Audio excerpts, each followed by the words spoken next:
So for the past 6 years now, I've been what some would consider to be a roller coaster enthusiast, and I'll tell you how I've become that way. So this is my journey as a coaster enthusiast.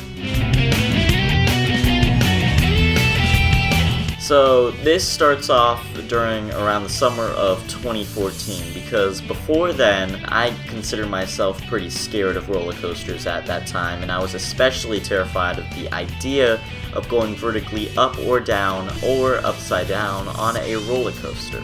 However, one day around the summer I decided, hey, I want to ride an upside down roller coaster. And since my family was planning a trip to California and planning to go to Disneyland, I decided my first roller coaster with an inversion would be California Screamin' at Disney California Adventure, otherwise known today as Incredicoaster. I remember waiting in line for this ride being very nervous, but eventually I got to the train, and then the train left the station, and then the train took off.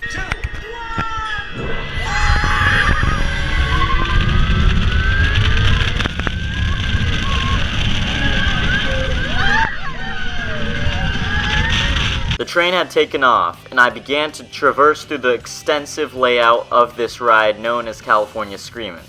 Eventually, I got to the vertical loop, which would end up becoming my first inversion on a roller coaster.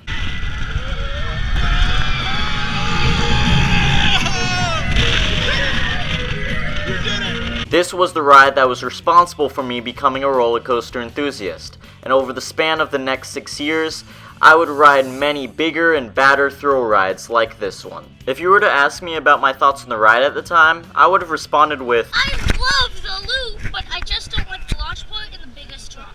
A little later that year, I decided to go a little bigger with the rides I was riding, and I decided to ride what was at the time the tallest roller coaster in the city of Orlando, which was Hollywood Rip Ride Rockit at Universal Studios Florida. In case you're wondering how tall this ride is, it is 167 feet tall.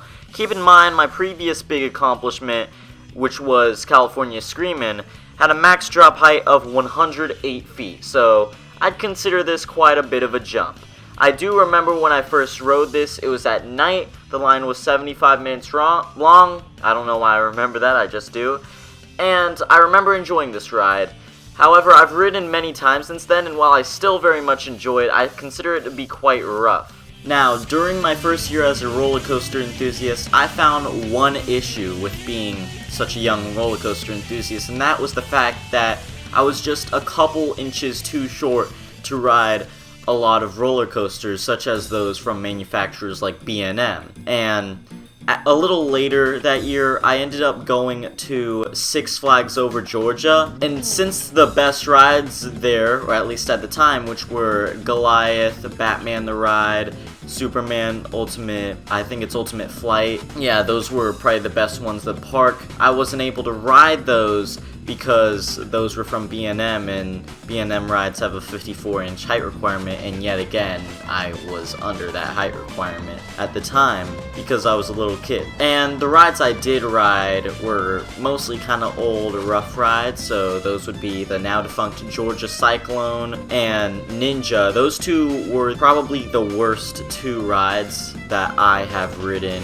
in my lifetime because they were very rough. Ninja had a lot of headbanging, and Georgia Cyclone was just, it was just plain rough. And I remember the Great American Scream Machine, which I also rode. That ride was also rough. I don't know if it was as bad as Georgia Cyclone though, even though that ride's actually older than Georgia Cyclone. However, I did ride one fun and smooth roller coaster that I was tall enough for, and that was Daredevil Dive, and that's my first roller coaster that I'd ridden that had a beyond vertical drop, even though so far I've only ridden 2 roller coasters with a beyond vertical drop, the other one being Mystery Mine at Dollywood, which I would end up riding later, but we'll get back to that later. Eventually, of course, the next year, which was 2015, would roll around, and I would finally hit the 54-inch height requirement to ride great rides from manufacturers such as B&M, and because of that year I ended up getting a lot of new coaster credits. I rode rides like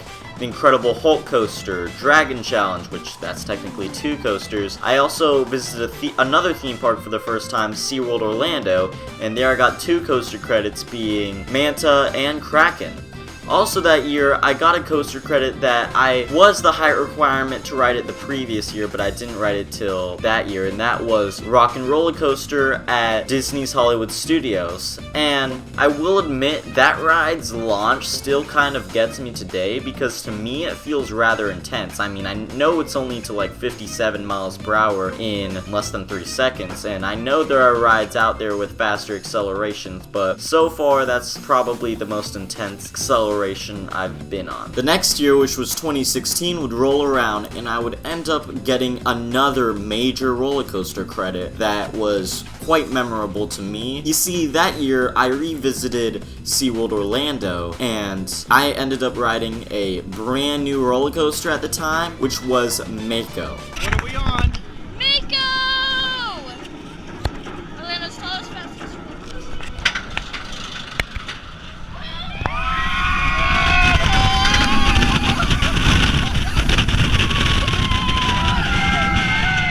This ride was my first hyper coaster, and it was my tallest and fastest roller coaster.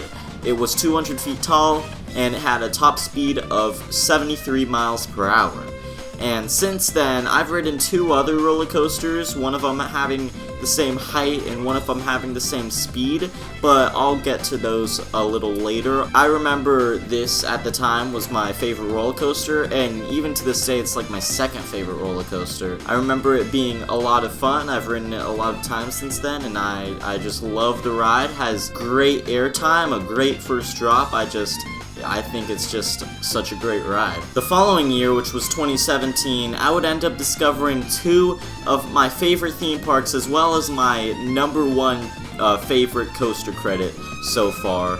So, the first one of those theme parks I visited was Busch Gardens Tampa Bay, which I visited for the first time in January of that year. I rode most of the major coaster credits during that visit, so I rode SheiKra, Kumba, Montu, Cheetah Hunt, but the rides I didn't get to ride, I'm pretty sure those were Cobra's Curse and Scorpion. Another one, which isn't a coaster credit, but I didn't ride during that trip, was Falcon's Fury, which is the drop tower there. That ride, I think that intimidated me quite a bit, because keep in mind, not only is it 335 feet tall, but it also faces you straight down. So I could see why most people would be intimidated by that. Of course, those roller coasters those rides that I just mentioned that I didn't get to ride during my visit in January, I ended up revisiting the park in November of that year, and I would ride all of those credits. So yeah, I'd say my favorite roller coaster at the park would be SheiKra. However, Iron Gwazi is going to open up next year, and I bet that ride is going to crush SheiKra in terms of the best ride in the park. A lot of people have differing opinions about the best ride in the park. Like, some people say it's Kumba, Montu, but I personally think it's SheiKra just because of that first vertical drop. It's just pretty insane. Then later that year in June, I would end up going on a trip with my grandparents, cousins, and a couple of family friends, and we took a trip to the Smoky Mountains. So we initially stayed in Cherokee, North Carolina, but we also went to Pigeon Forge, Tennessee, and went to, so far I'd say my favorite theme park, Dollywood. And of course I got multiple coaster credits there, and not only that, but I discovered my favorite roller coaster credit at the same park, which was Lightning Rod, which is an RMC launched wooden coaster, and it's the only one of its kind so far. Unfortunately, I only ever got to ride that during that specific trip. I would revisit the park again a few years later, but the ride would end up being closed due to renovation. I guess that makes sense because the ride is infamous for its technical issues, but I rode the ride. It's probably the most out of control ride I've ridden. Like, it's just crazy, I'd say, a crazy experience. Ton of airtime, especially some crazy ejector on the quadruple down. So yeah, it's just insane ride. I also rode rides like Thunderhead, Fire Chaser Express, Wild Eagle, and Tennessee Tornado. So those were all like the major credits I rode during that trip. So in 2018, I managed to get a few coaster credits, but not a lot of them, but at least I got a few. So 2 of them were at the same park, which was Fun Spot America in Orlando, Florida. And those 2 credits were White Lightning, a GCI wooden coaster, as well as Freedom Flyer, a Vekoma family suspended coaster. Also, I'm pretty sure I rode Slinky Dog Dash for the first time that year, because that was a brand new ride at Disney's Hollywood Studios. In 2019, I only got 1 new coaster credit, but it was, and still is to this day, my favorite family coaster, and that would be, and this is a mouthful to say, Hagrid's Magical Creatures Motorbike Adventure at Islands of Adventure in Orlando, Florida.